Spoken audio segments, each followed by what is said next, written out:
प्यारे बच्चों, आज हम अपने इस कक्षा में कक्षा 7 के हमने 11 प्रश्नावली 11.2 को पढ़ लिया है। आज हमारी गणना में हम वृत्त के बारे में पढ़ेंगे, जिसको हम अंग्रेजी में सर्कल कहते हैं या गोला। इस क्रम में हम पढ़ते हैं कि वृत्त क्या होता है। हमने कक्षा 6 में वृत्त के बारे में पढ़ा था, वृत्त के तथ्यों के बारे में पढ़ा था। आज हम वृत्त में कितने तथ्य पढ़े थे? नंबर 1, हम लोगों ने पढ़ा था वृत्त में त्रिज्या होती है। दूसरे बिंदु में हमने पढ़ा था कि वृत्त में व्यास भी होता है, और उसके साथ हमने ये भी पढ़ा था कि वृत्त में एक केंद्र होता है, जहां से जो परिधि होती है उसकी दूरी हर जगह पर समान होती है। ये हमने 3 तथ्य पढ़े थे, और इसके फलस्वरूप केंद्र से जो समान त्रिज्या की दूरी होती है, केंद्र से ली गई एक समान त्रिज्या की दूरी को हम लोग उसकी बाउंड्री या परिधि कहते थे। इन तथ्यों को हमने पढ़ा था, और आज हम उन्हीं के बारे में अध्ययन करेंगे। इतना पढ़े थे। आज हम पढ़ेंगे परिधि, वृत्त की परिधि। अब हमें यह देखना बेटा, वृत्त की परिधि क्या है। ये परिधि कौन सा शब्द है? परिधि। अब ये परिधि अगर हम त्रिभुज और आयत के क्रम में पढ़ते हैं तो ये परिधि ही परिमाप है। और इस परिधि क्या होती है तो हम इस प्रकार समझ सकते हैं। माना कि ये वृत्त का केंद्र है, और इससे समान दूरी पर हम इस प्रकार एक रस्सी बांधकर एक आकृति की रचना करते हैं। एक वृत्ताकार या गोलाकार आकृति की रचना करते हैं, और उसका केंद्र यहाँ पर होता है। तो ये जो इस दूरी से जो हम त्रिज्या कहते हैं, इस त्रिज्या से जो समान दूरी पर एक आकृति बन रही है, एक घेरा बन रहा है, इसे ही यहाँ वृत्त की परिधि कहते हैं। तो वृत्त की परिधि के क्रम में केंद्र से त्रिज्या की से समान दूरी पर खींचा गया रेखाखंड जो वक्राकार होता है, जो वृत्ताकार होता है, हम उस रेखाखंड को ही वृत्त कहते हैं। और रेखाखंड जो बनता है वो वृत्त की परिधि कहलाता है। जो रेखाखंड बनता है वो वृत्त की परिधि कहलाता है। हम इस क्रम में इसको पढ़ सकते हैं। अगले क्रम में अब इसी को यहाँ पर दिया गया है। हमारे पास 3 है। नंबर 1, ये सूत्र होता है 2 पाई और आर। आर यानी त्रिज्या, 2 पाई गुणे त्रिज्या अगर हिंदी लिखते हैं तो ये वृत्त की परिधि का सूत्र है। अगले क्रम में ध्यान देते हैं, ये अंग्रेजी में त्रिज्या को हम आर लिखते हैं, व्यास को डी लिखते हैं, और सेंटर को सी भी लिखते हैं, या तुम्हारी बुक में ओ लिखा जाता है। लेकिन अगर हमको यहाँ पर त्रिज्या ना हो कि व्यास ज्ञात हो तो पाई डी भी लिखा जाता है, पाई डी भी लिखा जाता है। इस प्रकार हम अपने प्रश्नों में इस पाई को पढ़ लेते हैं। ध्यान देना, पाई जो हमारे लिए ये पाई है, ये एक रोमन अंक है। ये जो हमारी पाई है,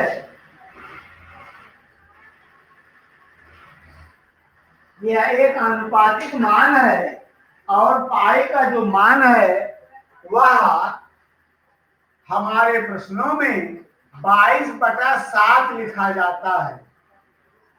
ये इसका भिन्नात्मक मान है, दशमलव में 3.14, दशमलव में 1.34 लिखा जाता है। और भी अगर हम गणना करेंगे 3.14 से भी अधिक की गणना हम कर लेते हैं, लेकिन ये फिर इसको हमें भाग देकर निकालना पड़ेगा। ये परिधि हो गई।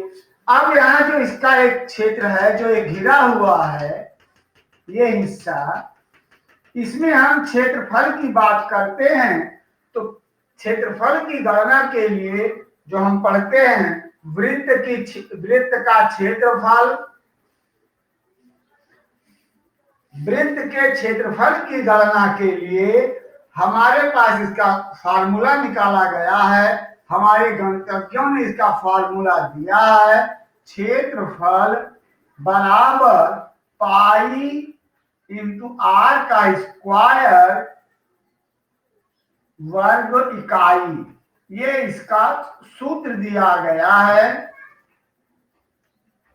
कहा इस त्रिज्या के वर्ग के और पाई के गुणन के अनुपातिक होता है हमारे वृत्त का क्षेत्रफल। हमें इन सूत्रों को याद करना है। यहाँ पर हमारे पास क्षेत्रफल है और त्रिज्या है। पाई एक नियत मान है, इसका मान कभी भी कहीं भी परिवर्तित नहीं होगा। अगर यहाँ देखते हैं तो हमारे पास एक नया वर्ग है डी, डी यानी डायमीटर यानी व्यास।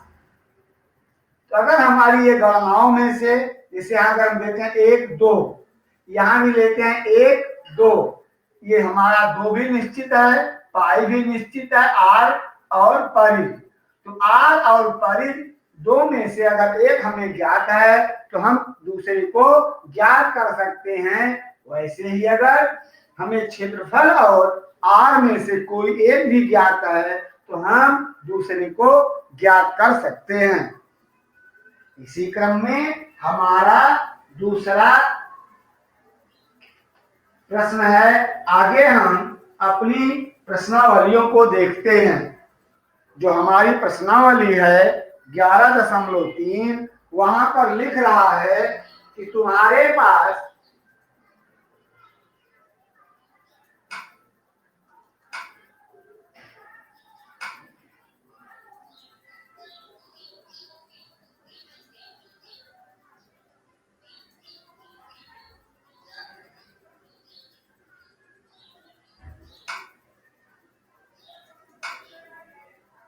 ये प्रश्न है और इन प्रश्नों को हल करो।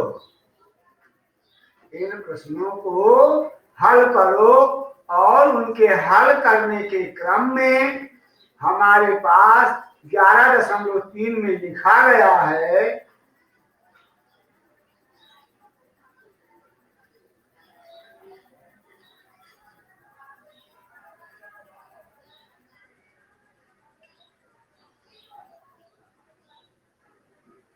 कि चित्र में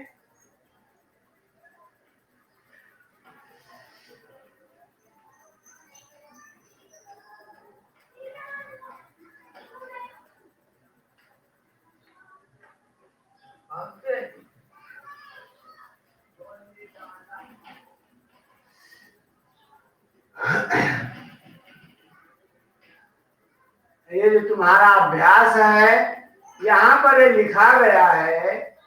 अभ्यास के क्रम में प्रश्न एक बार देख लेते हैं और फिर देखिए यहाँ लिखा गया है निम्नलिखित त्रिज्याओं वाले वृत्तों की परिधि ज्ञात कीजिए, पाई बराबर 22/7।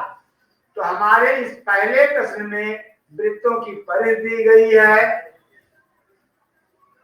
और अगले प्रश्न में हम बार बार चेक करते रहेंगे और देखते रहेंगे। तो यहाँ पर चलिए जो हम अग्नि से इरेज करना पड़ेगा हमें परिधि के लिए और क्षेत्रफल के इन सूत्रों को बराबर ध्यान देना पड़ेगा।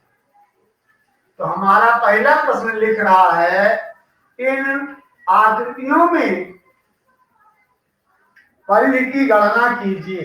ये जो हमारा पहला प्रश्न है, क्वेश्चन नंबर 1, परिधि, इसमें केवल परिधि निकालना है और यहाँ पर संरचना की दृष्टि से कराये त्रिज्याएं दी गई हैं।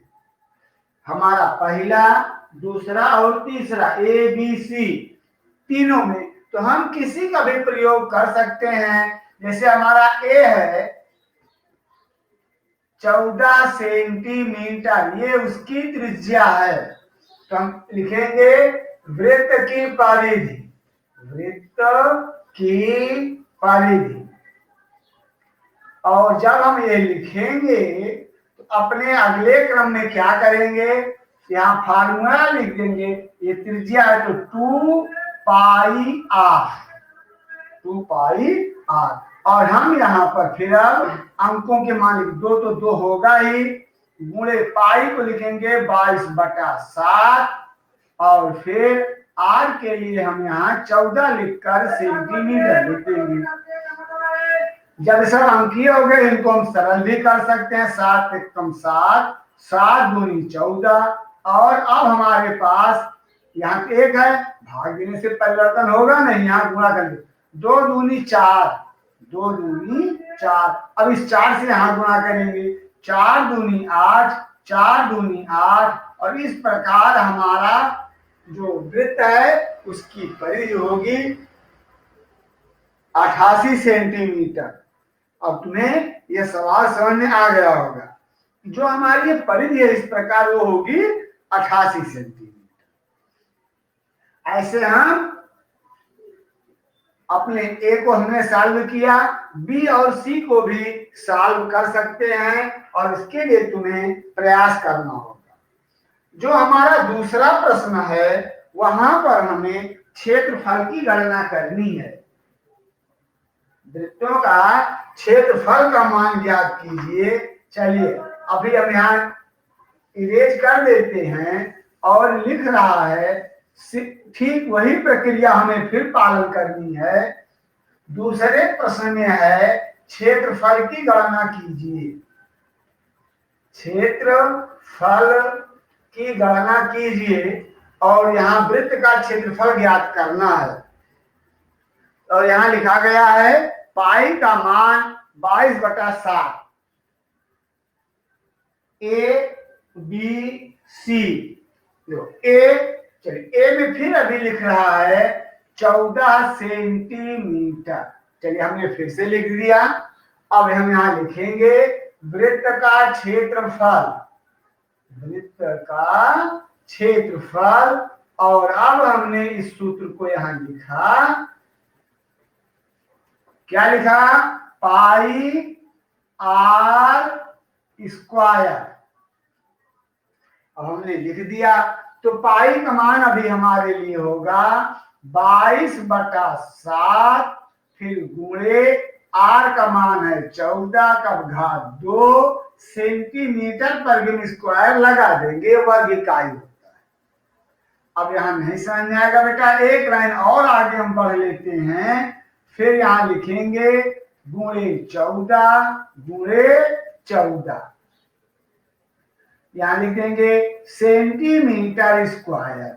चलो सरल कर लो, 7 दूनी 14, हाँ, और फिर हम चाहे यहां से गुणा कर लें या ऐसे भी, 14 दूना 28 होता है, 14 दूना 28 होता है, हम गुणा कर सकते हैं। अगर हमें पहाड़ा याद है तो चलो हम लिखते हैं 22 के दूनी 44 गुणे 14 सेंटीमीटर का स्क्वायर। अब फिर गुणा कर दो, 14 चौको 56 के 6 हासिल 5, हासिल 5, 14 चौको 56 में 5 जोड़कर बताओ कितना हुआ, 61। इस प्रकार हम ये लिख देंगे कि हमारे वृत्त ए का क्षेत्रफल 616 सेंटीमीटर वर्ग हुआ। 616 सेंटीमीटर वर्ग हमारे इस वृत्त ए का क्षेत्रफल हुआ। इसी क्रम में हमें इसे हल कर लेना है। कभी कभी हो सकता है कि हमें दशमलव का भी प्रयोग करना पड़े, तो हमें उस दशमलव से नहीं डरना है। तो ये त्रिज्या हो गई ए में। अब ये तुम लोग समझ लेना, इसका अभ्यास करना, और आगे इसे हम इरेज कर देते हैं। यहां से सूत्र हम यही प्रयोग होगा, क्षेत्रफल का नहीं बदलेगा, और हम लिखते हैं अपना बी। लेकिन ध्यान देना, बी में लिख रहा है व्यास बराबर 49 सेंटीमीटर। व्यास बराबर 49 सेंटीमीटर। चलिए भाई, हमने लिख दिया, लेकिन हमारी गणना में त्रिज्या यूज होती है, तो यहां पर हम लिखेंगे त्रिज्या बराबर व्यास का आधा। व्यास का आधा, व्यास बटा 2। अगले क्रम में हम सूत्र पर ही लिख लेते हैं। अब हम इसे त्रिज्या मान लेंगे, क्योंकि अगर यहां अभी हम लिख के समझा देते हैं, 22/7 गुणे व्यास 49/2 का वर्ग सेंटीमीटर का स्क्वायर। बेटा ध्यान देना, अगर अभी हम हटाएंगे तो ये दशमलव में आ जाएगा, इसलिए इसको ऐसे ही लिख लो और अगले क्रम में सरल करने का प्रयास करते हैं। देखिए, हम तुम्हारे साथ प्रयास करने के लिए तत्पर हैं, लेकिन तुम लोग भी इसे अपने अभ्यास क्रम में बराबर प्रयास करते रहो। अब यहां पर इस क्रम में हमने लिख लिया, सरल करना हो तो कर लो। 7×7 = 49, और यहां भी सरल करना हो तो कर लो। 2 × 1 = 2 × 1 = 2। अब गुणा कहाँ आसान है? हमको तो गुणा आसान यहां लग रहा है, 7 से 49 में। तो 11 गुणे 7 × 9 = 63 के 3 हासिल है 6, और 7 × 4 = 28, 6 34/2। अच्छा, अब चाहे तो यहाँ बटा 1 लिख लो, और नहीं तो इसको गुणा कर दो। चलो हम यहां लिख लेते हैं,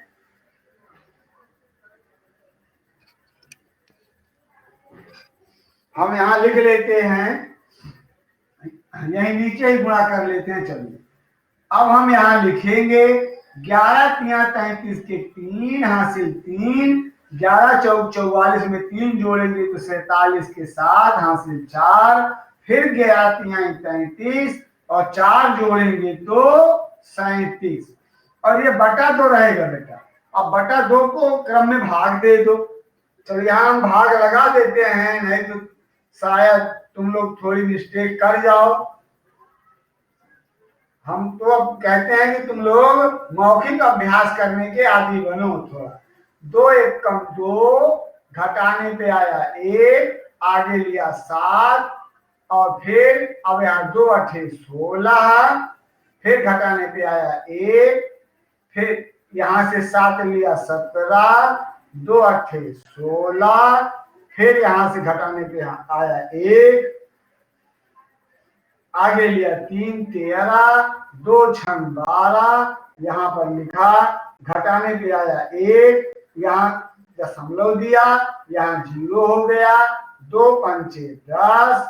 इस प्रकार हमारा ये प्रश्न यहां पर हल हो गया, और हम फिर तब लिख देंगे 1886.5 सेंटीमीटर का स्क्वायर, यानी सेंटीमीटर का वर्ग।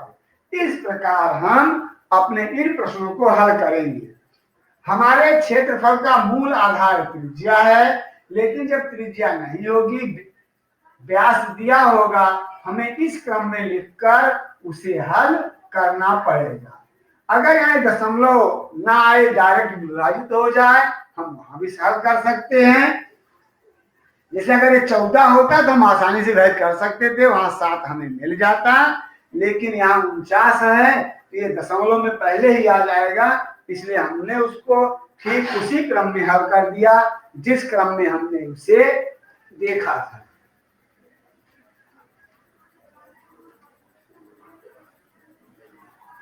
और अब हम अपने अगले क्रम में इतना अभ्यास किया है। इसके बाद हम अपना अगला अभ्यास जो है कल करेंगे और हम इन पर आधारित इन दो प्रश्नों को हल करेंगे। इन दो प्रश्नों को हल करेंगे और हल करते हुए कल हम अपने तीसरे प्रश्न को हल करेंगे। तब तक के लिए सब लोग अभ्यास करते रहो। जय हिंद, वंदे मातरम।